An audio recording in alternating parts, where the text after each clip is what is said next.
Dear students, इस video में हम लोग डिस्कस करेंगे about sociology of health and illness overview. जैसा कि हम सब जानते हैं, illness is a fact of life.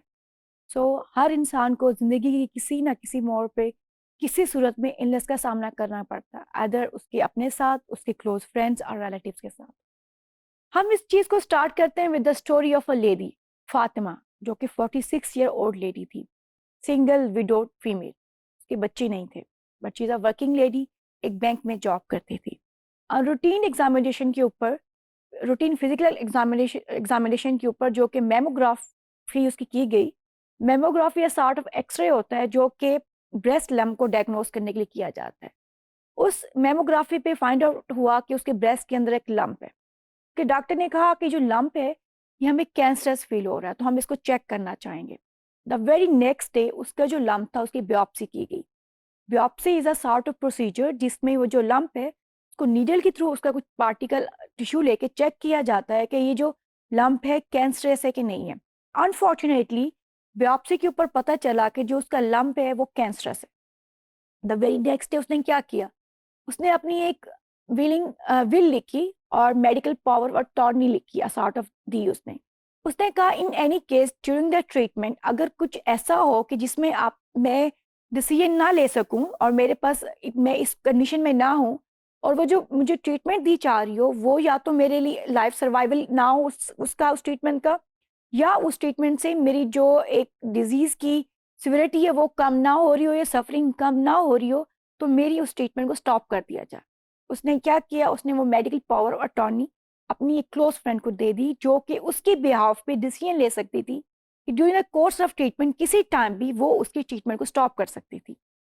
ये करने के बाद उसने वो सर्जरी की तरफ गई, उसकी सर्जरी हुई। सर्जरी में उसका जो लम था उसको रिमूव किया गया, उसके साथ कुछ लिम्फ नोड्स रिमूव किए गए। लिम्फ नोड्स वो होते हैं जो कि आर्मपिट्स में होते हैं और जहाँ पे मोस्टली कैंसर स्प्रेड करता है। उसकी सर्जरी हो गई और उसमें ये पता चला अनफॉर्चुनेटली उसका जो कैंसर था वो थोड़ा लेट स्टेज पे डायग्नोस हुआ था, और जिसकी वजह से जो कैंसर था उसके लिम्फ नोड में भी स्प्रेड कर गया था। But she was lucky enough, उसकी ट्रीटमेंट की गई, उसको कीमोथेरेपी स्टार्ट की गई और सर्जरी के बाद उसकी ट्रीटमेंट स्टार्ट हो गई। अच्छा, अब बिकॉज वो उसका हस्बैंड भी नहीं था, उसके बच्चे भी नहीं थे, उसके क्लोज फ्रेंड्स और जो रिलेटिव्स थे वो उसकी केयर केयर कर रहे थे। प्रोसेस कीमोथेरेपी का चलता रहा और कीमोथेरेपी के इस प्रोसेस के साथ साथ वो अपनी मेडिकल जो इंश्योरेंस कंपनी है उनके साथ भी फाइट करती रही। बैंक एम्प्लॉय होने की वजह से उसके पास एक मेडिकल इंश्योरेंस थी, लेकिन उसका प्रीमियम एक एक्सटेंड तक था, उसके बाद उसको जो एक्सपेंडिचर थे वो खुद बेयर करने पड़ रहे थे। तो उसको ड्यूरिंग द कीमोथेरेपी, बहुत पेनफुल प्रोसीजर है, कीमोथेरेपी भी वो ले रही थी, और वो जो उसकी मेडिकल इंश्योरेंस कंपनी थी उनके साथ भी फाइट कर रही थी कि उसका जो प्रीमियम है थोड़ा इंक्रीज किया जाए या उसको कुछ ऐसी मेडिसिन भी दी जाए जो कि as a pain relief medicine हो। अब बिकॉज इट्स अ कीमोथेरेपी के साथ साथ उसको उसका मेडिकल इंश्योरेंस कंपनी के साथ फाइट करना बहुत मुश्किल लग रहा था।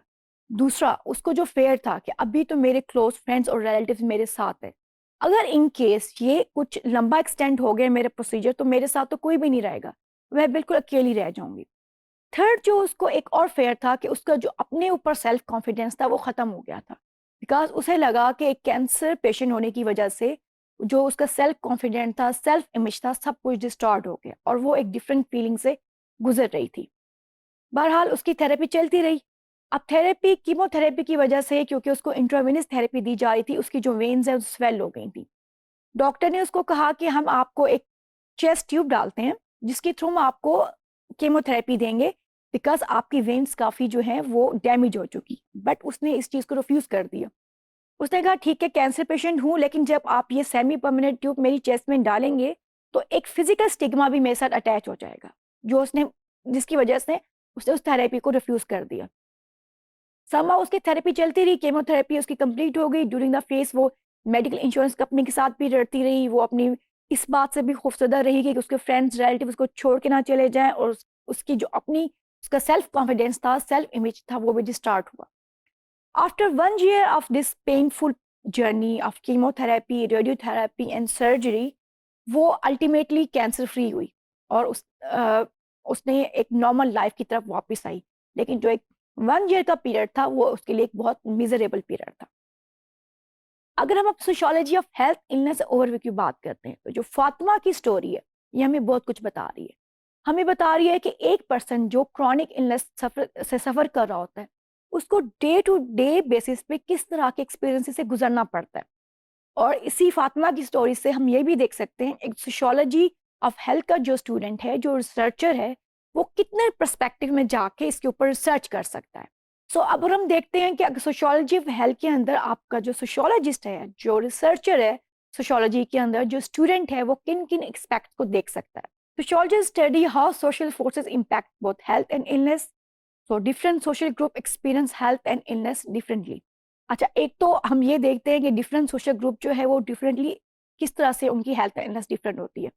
लेट्स सपोज कुछ डिजीज ऐसी होती हैं जो कि उन वर्कर्स में होती हैं जो ऐसी फैक्ट्रीज में काम कर रहे होते हैं जहाँ पे प्रॉपर वेंटिलेशन ना हो या जहाँ पे प्रॉपर प्रोटेक्टिव मेजर्स ना किए गए हों। और ये डिजीज उन लोगों में नहीं पाई जाती जिनका सोशो इकोनॉमिक स्टेटस अप होता है। सोशोलॉजिस्ट इस पैटर्न को स्टडी करते हैं।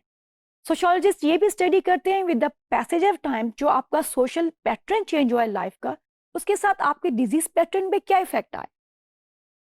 फर्दरमोर सोशोलॉजिस्ट ये भी स्टडी कर सकते हैं कि जो फीमेल्स हैं उनके अंदर ब्रेस्ट कैंसर रेट क्यों ज़्यादा हो गया, आइदर बिकॉज ऑफ कि फीमेल का जो सोशल रोल है सोसाइटी के अंदर वो चेंज हुआ है उसकी वजह से, इन्वायरमेंटल पॉल्यूशन की वजह से, या कुछ लाइफस्टाइल और न्यूट्रिशनल फैक्टर्स ऐसे हैं जिसकी वजह से जो ब्रेस्ट कैंसर के रेट है वो बहुत ज़्यादा फीमेल्स के अंदर हो गया है एज कम्पेयर टू प्रीवियस। अगर हम देखें प्रीवियस जो स्टडीज़ या प्रीवियस डेटा हमारे पास है।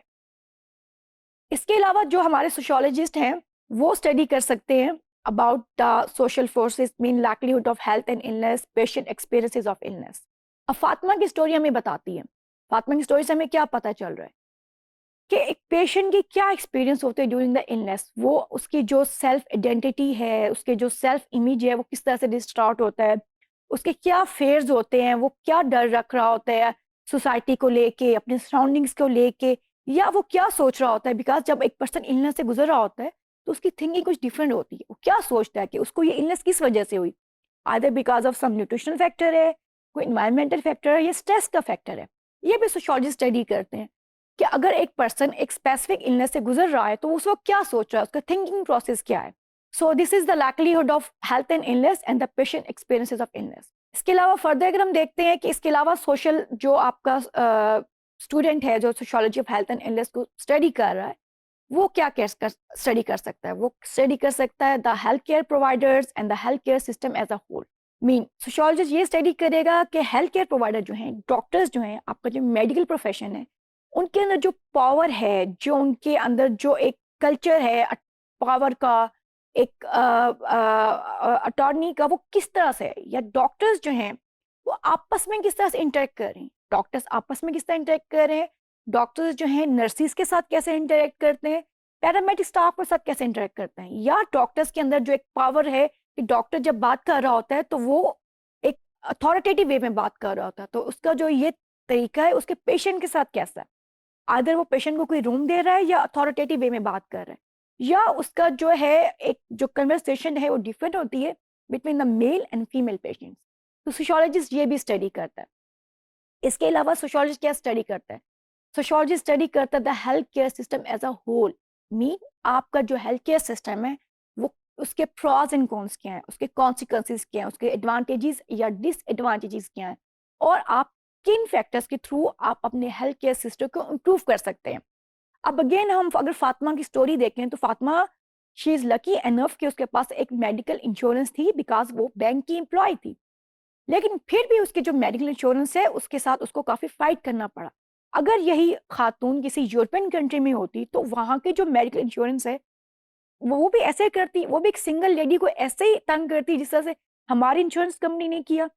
तो ये भी सोशियोलॉजिस्ट का रोल है कि सोशियोलॉजिस्ट स्टडी करें कि किस तरह से जो है आपका हेल्थ केयर सिस्टम को हम इम्प्रूव कर सकते हैं और हम इक्वल डिस्ट्रीब्यूशन ऑफ पावर कर सकते हैं between the all group of the society members.